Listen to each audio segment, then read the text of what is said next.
Vous êtes médecin, généticien, chercheur. Vous vous intéressez de près à toutes les questions d'éthique et de morale qui sont liées au développement de la science et de la génétique. Vous venez de publier un livre qui s'appelle « La médecine du 21e siècle, des gènes et des hommes ». Votre livre soulève plein de questions qu'on devrait tous se poser. C'est un cri d'alarme en quelque sorte. Ce que je me demande, c'est pourquoi est-ce qu'on ne discute pas plus sur la place publique de toutes les questions d'éthique liées au développement de la génétique, parce que ça a des conséquences sur tous les individus, sur chacun d'entre nous. Ça a des conséquences aussi pour la société. Comment se fait-il qu'on n'en discute pas plus que ça? Que ce soit en Amérique du Nord ou en Europe, c'est pareil. Je me le demande aussi parce que certaines des questions soulevées par la génétique, beaucoup des questions soulevées par la génétique, en dehors de son aspect purement scientifique, sont des grands problèmes moraux et au-delà même des grands problèmes de société. Les questions, en réalité, qui sont posées sont les questions de la définition de la nature humaine, sont les questions de l'égalité ou de l'inégalité, sont les questions des bases des droits de l'homme et de la dignité humaine, et sont également des questions qui touchent au sentiment, au lien social qu'est la solidarité. Nous en reparlerons peut-être. Mais actuellement, ce qu'on voit, c'est qu'il y a les scientifiques d'un côté et ils se disent, bon, les éthiciens s'occuperont des conséquences de nos découvertes. Il y a les gouvernements qui forment des comités d'experts, mais le commun des mortels ne se retrouve pas, on ne comprend pas. On sait qu'on va vivre des périodes angoissantes et on va avoir des choix à faire. À partir du moment où on va avoir la carte génétique de chacun des individus et non seulement les maladies inévitables, mais vraiment toutes les prédispositions qu'on a à développer telle ou telle maladie, ça a des conséquences énormes pour les individus, ça. Je crois que oui, et naturellement, c'est l'autre raison pour laquelle j'ai écrit ce livre. Ce livre ne s'adresse pas avant tout aux spécialistes. Je crois qu'il est à peu près lisible par quiconque désire et est intéressé par son sujet. Et son but est d'amener chacun à s'interroger. J'ai une petite angoisse tout de même. Vous parliez d'inquiétude tout à l'heure. J'ai une petite angoisse par rapport à l'évolution du monde à l'heure actuelle, c'est que certaines des choses qui touchent chacun d'entre nous au plus profond, qui touchent la société, s'établissent comme une conséquence inéluctable de règles extérieures à l'homme, la loi du marché par exemple, et non pas comme la conséquence d'une réflexion à partir d'une compréhension et débouchant sur un exercice libre et serein de la démocratie. Donc je voudrais, avec mes faibles moyens, contribuer à ce que les gens qui sont tous concernés par cela puissent eux-mêmes se poser le problème de ce qui leur convient, du monde dans lequel ils voudraient vivre, de telle sorte que, quoi que l'on décide in fine, ce soit eux qui le décident. Et qu'ils ne soient jamais dans une situation telle qu'ils pourraient se dire, regardant derrière eux, comment en est-on arrivé là alors qu'on n'a rien dit de ce que l'on faisait ? Ça, mais vous êtes à peu près un des seuls. On a l'impression que les gens, bon, qui, comme vous, essaient de vulgariser, puis essaient que les gens comprennent les conséquences, sont en train de prêcher dans le désert. Pendant ce temps-là, la science avance.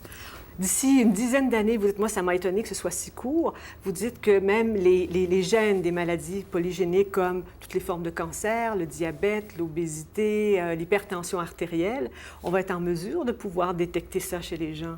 Il ne faut pas être si pessimiste que cela, je crois tout de même. Lorsque j'ai commencé en France, déjà, à discuter de ces points, notamment un des points qui est celui des conséquences dans la société, de la connaissance par les gens eux-mêmes et par des sources de puissance, du destin biologique des gens, les perturbations que cela pourrait créer et, je dois dire, les menaces pour le jeu démocratique lui-même, pour l'égalité. Je veux dire que la découverte des gènes, les programmes génomes. Le but des programmes génomes, c'est de connaître tous les gènes qui jouent un rôle dans les propriétés des cellules vivantes et donc des organismes vivants. Et chez l'homme, ce sont probablement 80 000 gènes. On les connaîtra très très prochainement. Et quand on connaîtra ces gènes, on aura naturellement une vision beaucoup plus précise de la susceptibilité à des maladies, soit que l'on soit capable d'en prédire la survenue inéluctable, soit que l'on soit capable de détecter les gens qui sont plus menacés que d'autres d'avoir ces maladies. Alors ça peut être intéressant d'un point de vue médical. Des fois, ce n'est pas toujours facile à gérer, mais on en reparlera. Je voudrais indiquer l'importance sociale de cela. C'est que, naturellement, même quand ça ne débouche pas sur une amélioration de la thérapeutique possible, en d'autres termes, si le savoir que quelqu'un va développer une maladie ne permet ni d'éviter qu'elle ne survienne, ni de la soigner... Parce qu'on n'a pas de traitement encore. Parce qu'on n'a pas encore de traitement. C'est normal, ça. Vous savez, en science, le savoir le comprendre, précède toujours le pouvoir-faire. Et en médecine, il en va de même. Même dans ce cas-là, la société est friande de cela. Et c'est pour ça que le marché des tests génétiques est considérable. On considère que ce marché représentera, dans la décennie qui vient, entre 40 et 80 milliards de dollars. Rien que cela. C'est le plus grand marché des biotechnologies en réalité. Pourquoi? C'est que dans la société, outre le désir des gens de connaître leur avenir, les assureurs, et surtout les assureurs privés, sont naturellement friands d'avoir des éléments leur permettant d'évaluer au plus proche le risque. Les employeurs qui aujourd'hui font des visites d'embauche peuvent être friands d'essayer d'adapter au mieux, grâce aux tests génétiques, l'employé à l'emploi. Et aussi bien les assureurs que les employeurs, je ne leur jette pas la pierre. Je ne suis pas en train de me livrer à une espèce d'agression manichéenne parce qu'il y a une logique économique importante qui les pousse à cela. Mais le résultat de tout cela, il serait assez terrifique. On peut imaginer, si vous voulez, une société où les gens connaissant énormément d'indications de leur destin biologique, ou bien alors les assurances, les employeurs, les banques qui prêtent, ils demanderaient à faire appel à cette connaissance avant de prendre une décision, avant de fixer une police d'assurance ou avant de décider d'une embauche. Et ce monde-là serait absolument terrible parce que ce monde serait un monde où l'on passe de la notion qu'on admet tous, selon laquelle tous les hommes naissent égaux en dignité et en droit, à un système où certes on continuerait de dire que la dignité des hommes, des personnes est identique, mais que signifierait une dignité identique si elle s'appliquait à des personnes dont les droits ne seraient plus identiques, car ils ne seraient plus que ceux auxquels leur donne droit leur gène. Ce serait une régression effroyable. Et imaginons maintenant, et c'est possible, que les banques, les assureurs, les employeurs soient vertueux et disent « nous, on ne va pas faire appel à ces tests génétiques ». Les gens connaissant ces renseignements sur eux-mêmes pourraient eux-mêmes essayer d'en bénéficier lorsqu'ils ont tiré le gros lot, le bon lot à la grande loterie de l'hérédité. J'imagine un système, et il n'est pas complètement fantasmagorique, un système où tous les gens qui sont génétiquement les plus corrects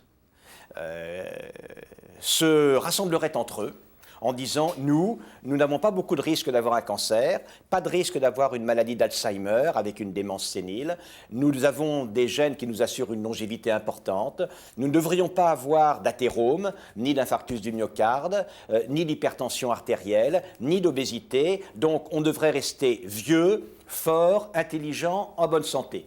On ne va pas nous faire payer des assurances considérables. Et puis, ce serait anormal de nous refuser un accès privilégié à l'emploi. Alors, pour essayer de faire valoir nos droits, on va se réunir entre nous et on va former la mutuelle des génétiquement les plus corrects, par exemple. On voit bien l'avantage qu'auront ces gens. Et si les gens ne se posent pas la question de la connotation morale d'une telle attitude, rien n'empêchera cela de se faire. Et par conséquent, la seule possibilité de l'éviter, dès lors que à la fois les mécanismes mentaux et la pression économique poussent en ce sens-là, le seul moyen de l'éviter est d'amener chacun d'entre nous à s'interroger, in fine, après tout, à travers les avantages que l'on peut en tirer. Dans quel monde pensons-nous que nous serions le mieux à vivre, nous et nos enfants? Or ça, c'est un point, parce que la dérive dont je parle fait une victime. Et cette victime, c'est le sentiment de solidarité comme ciment des sociétés, comme ciment du plaisir de vivre dans la cité. Et la plupart d'entre nous est très ambivalent. D'un côté, il est individualiste et il est prêt à essayer de faire valoir tout ce à quoi il croit avoir droit de par ses capacités, l'individualisme. D'un autre côté, en collectivité, il est solidaire et les grands mouvements de solidarité pour l'Éthiopie, pour la Somalie, des mouvements sociaux, etc. montrent bien que l'esprit de solidarité est très fort. Et si le débat démocratique amène les gens à s'interroger, après tout, dans quel monde nous serons les plus heureux? Il est possible, et à mon avis c'est la seule chance que l'on évite le pire, il est possible qu'on arrive à une telle connotation morale négative de toutes les attitudes qui amèneraient à saper les bases solidaires d'organisation de la société, que l'on évite ce danger-là. C'est mon espoir et c'est la raison pour laquelle je dépense de la salive et j'écris. Mais ce n'est pas utopique un peu parce qu'on voit qu'aux États-Unis, il y a déjà des tests, des kits génétiques grand public qui se vendent pour détecter certaines formes de cancer du sein. On ne peut pas arrêter le mouvement.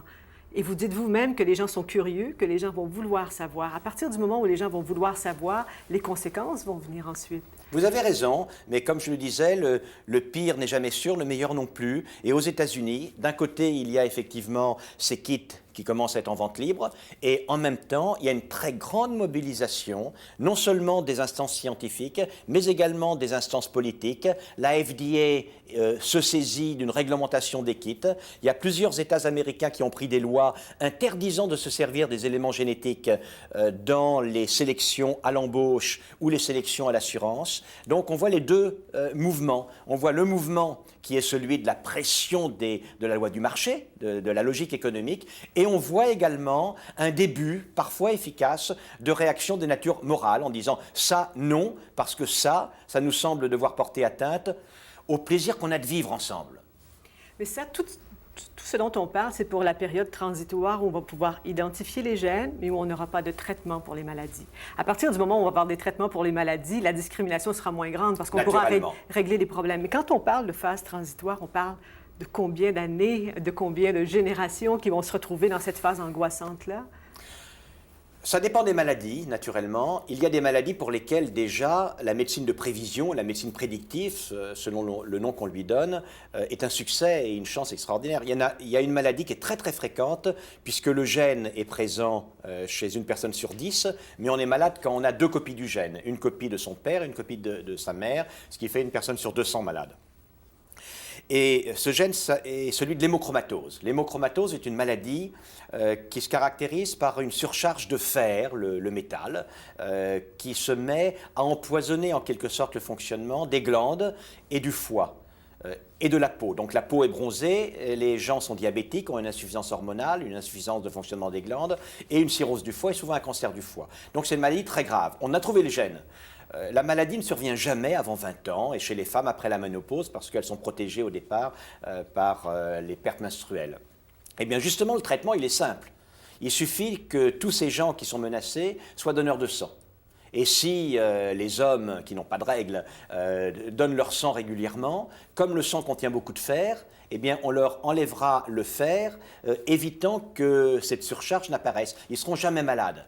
Là, c'est le succès fantastique. Et puis, il y a d'autres cas où la possibilité de détecter une maladie, on ne voit pas comment elle pourrait permettre d'améliorer le traitement. Dans quel cas? Il y a de nombreux cas. Le cas du cancer du côlon, par exemple, du gros intestin. Certains des cancers sont dus à une fragilité intrinsèque de nos chromosomes. Il y a une anomalie d'un gène qui fait que les chromosomes se cassent en permanence. Et quand les chromosomes se cassent, parfois cela entraîne l'activation anormale de fonctionnement de certains gènes qui commandent à la cellule de se mettre à proliférer de manière non contrôlée. C'est ce que l'on appelle un oncogène et cela donne un cancer. Le traitement préventif, il est limité à enlever le côlon en réalité. Et on ne voit pas comment on pourrait faire facilement autre chose. Entre la connaissance de ce mécanisme et un traitement un peu moins invasif que la colectomie, que l'opération enlevant le côlon, il pourra s'écouler des décennies, peut-être un siècle, je n'en sais rien. Donc il y a des maladies dont on connaîtra le mécanisme, que l'on saura prédire, et que probablement on ne saura pas encore soigner dans plusieurs dizaines d'années. Donc dans certains cas, c'est d'emblée le triomphe et la justification médicale, car il y a toujours une justification scientifique, la justification médicale de toute cette progression thérapeutique. Dans d'autres cas, eh bien, il faut gérer la discordance qu'il y a entre le savoir et le pouvoir faire, le pouvoir guérir. Mais gérer ça, c'est pas facile. Si on prend, par exemple, un autre exemple, pour que ce soit clair pour les gens, la chorée de Huntington, on a découvert le gène en 1992. C'est une maladie nerveuse qui frappe les gens qu'à la quarantaine. Les gens meurent dans la démence. C'est une maladie effrayante aussi. Une femme qui est enceinte et puis, bon, qui a de la maladie d'Huntington dans sa famille, si elle passe le test et que son fœtus est porteur, elle fait quoi?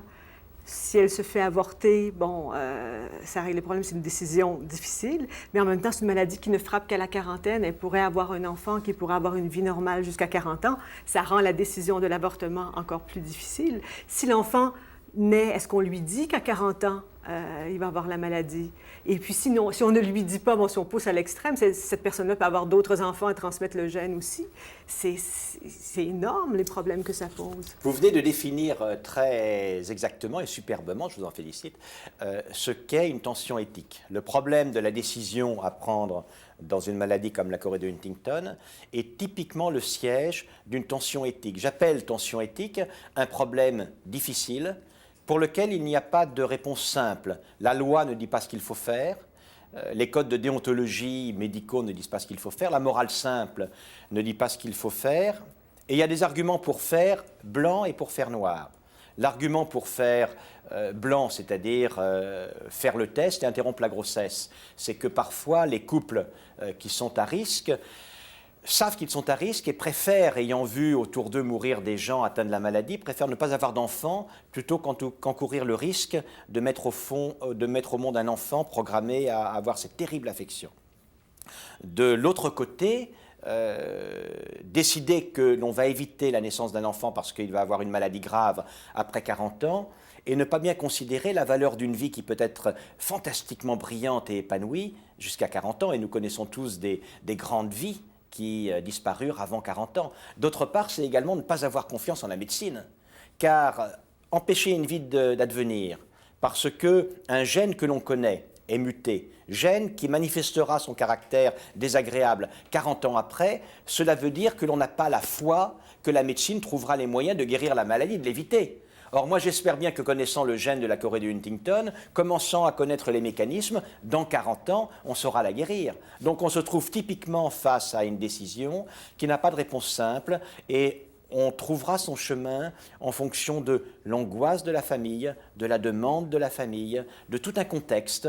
On est au cœur d'une tension éthique, d'un problème éthique. Il y a déjà des gens qui commencent à vouloir passer les tests parce qu'ils ont la maladie dans la famille, bon, puis pour d'autres choses aussi. Est-ce qu'on a fait des études pour savoir comment les gens vivent après avec la nouvelle? Oui, il y a eu des tests faits là, et je crois qu'il faut différencier dans un cas comme cela, typiquement deux situations. La situation d'une famille à risque, où les gens savent qu'ils sont à risque et parfois vivent très mal cette incertitude, très très mal. Ils vont voir le médecin, ils lui disent « Docteur, je veux savoir ». Et en fait, pour ces personnes, parfois, lorsqu'ils en sont là, l'angoisse de l'incertitude peut être aussi grande que l'angoisse de la certitude, même lorsqu'elle est une certitude d'un destin défavorable. Et dans ce cas-là, je crois personnellement que le médecin doit faire le test et accompagner, quel que soit le résultat, bon ou mauvais, doit accompagner le rendu de ce résultat et les conséquences de cette information donnée au malade durant une longue période. Parce qu'en réalité, il y a des troubles, aussi bien quand on apprend qu'on a le gène que quand on apprend qu'on ne l'a pas. Quand on apprend qu'on a le gène, on sait d'une certaine manière qu'on est condamné, et c'est difficile quand on a 20 ans, qu'on a des projets de savoir qu'à 40 ans on ferait une maladie qu'aujourd'hui on ne sait pas encore soigner, c'est absolument terrible. Dans certains cas, les gens qui savent qu'ils sont indemnes développent un sentiment de culpabilité envers tous ceux de leur famille qui n'ont pas démérité par rapport à eux et qui, eux, sont marqués du doigt du destin. Vraiment? Vraiment, il y a eu des études psychologiques dans des familles qui ont détecté des troubles psychologiques après que l'information a été connue, dans les deux cas. Donc, de toute façon, ce test, et ça c'est un argument très important, pour essayer de limiter au maximum la vente libre comme cela, au drugstore du coin, du test de la chorée de Huntington. Car, ou n'importe quelle autre maladie. Ou n'importe quelle autre maladie, du cancer du sein, du cancer du côlon, etc., et de bien d'autres choses. Car il faut expliquer à la personne ce que signifie ce test. Là, c'est simple, des fois, c'est pas simple. Et lorsque l'information, surtout quand elle est défavorable, tout de même, il faut pouvoir accompagner psychologiquement cette personne. Je veux dire que quelqu'un qui va chez le pharmacien, qui fait un test et qui se suicide dans les 3 heures qui suivent, c'est même pas le but de la société que de laisser faire de telles choses. Et donc, ces tests génétiques, quand bien même il est raisonnable d'en accepter l'utilisation pour même dépister une maladie incurable, ne doivent être utilisés que dans un contexte psychomédical particulier et très bien maîtrisé. Il y a une chose qui m'intrigue parce que vous dites que la plupart des gens vont vouloir savoir, mais que vous ne voulez pas savoir votre destin biologique. Pourtant, vous êtes un chercheur, les chercheurs sont curieux. Pourquoi est-ce que vous ne voulez pas savoir? Ça, c'est un problème individuel. Personnellement, je pense que si l'on me demandait s'il y a un sens de la vie en général, je dirais probablement non. Et je me reprendrais immédiatement et répondrais s'il y en a un, tout de même, me semble-t-il, et d'essayer de servir des capacités intrinsèques que l'on a pour s'épanouir le mieux que l'on peut. S'épanouir, ça veut dire faire briller les capacités génétiques dont on a hérité. Créer de la beauté, créer en général, créer de la valeur, tout cela. Et il me semble que cet épanouissement, pour moi, il il se mettra mieux en place, il brillera plus, il coulera mieux de source dans l'insouciance de mon destin. Je me connais, je sais que si je sais très pertinemment que je suis appelé à être malade dans 3 ans, dans 4 ans, dans 5 ans, une grande partie de ma disponibilité intellectuelle sera fixée sur ce destin. Et naturellement, je veux l'éviter pour garder toute cette disponibilité intellectuelle à cet épanouissement et aux autres. De quelle façon est-ce qu'on pourrait réussir à profiter des bienfaits de la génétique, des avantages que ça peut nous apporter et d'éviter les dérives et les excès? D'abord, il faut rappeler que des bienfaits, il y en a des considérables. Le premier bienfait, c'est au niveau des connaissances. L'outil génétique est un outil de connaissance des mécanismes de la vie tout à fait extraordinaire. Et pour un biologiste comme moi, je ne peux pas passer cela par pertes et profits. Deuxièmement, c'est bien vrai qu'on va faire des recherches considérables pour trouver de nouveaux médicaments, parce qu'on connaîtra les mécanismes des maladies, car on connaîtra les cibles des médicaments. Et je suis persuadé que la thérapeutique va progresser. Et puis, il y a l'amélioration des plantes, il y a énormément de choses que l'on va pouvoir faire grâce à la génétique. Maintenant, l'outil est tellement puissant qu'il peut être un outil d'asservissement de l'homme. C'est-à-dire, il peut être un outil qui aiderait à ne considérer parfois l'homme que comme un moyen et non pas également toujours comme une fin. Ou alors qui pourrait amener à annihiler la notion d'égalité de l'homme. Si on considère qu'il est inégal génétiquement et que, étant inégal génétiquement, il n'a pas des droits égaux, que signifie cette notion que tous les hommes naissent égaux en dignité et en droit? C'est un progrès comme les autres, c'est-à-dire qu'il faut véritablement qu'il y ait un débat dans la société voyant ce que l'on peut faire de bien et de mal, comment on peut s'en servir, comment on peut en pâtir, et qu'au terme d'une explication, d'un débat démocratique, on décide effectivement de la maîtrise de ce savoir que l'on aura contribué à créer. J'ajoute quelque chose, c'est que ça marche dans une condition, une seule. Ça ne marche pas obligatoirement, mais en tout cas ça exige une condition, c'est qu'on vive en démocratie. Parce que dans un pays et dans une situation qui ne serait pas démocratique, naturellement, des forces dictatoriales non démocratiques n'hésiteront pas à utiliser tous les moyens du mal pour faire tout le mal qu'elles voudraient faire, y compris ce moyen-là.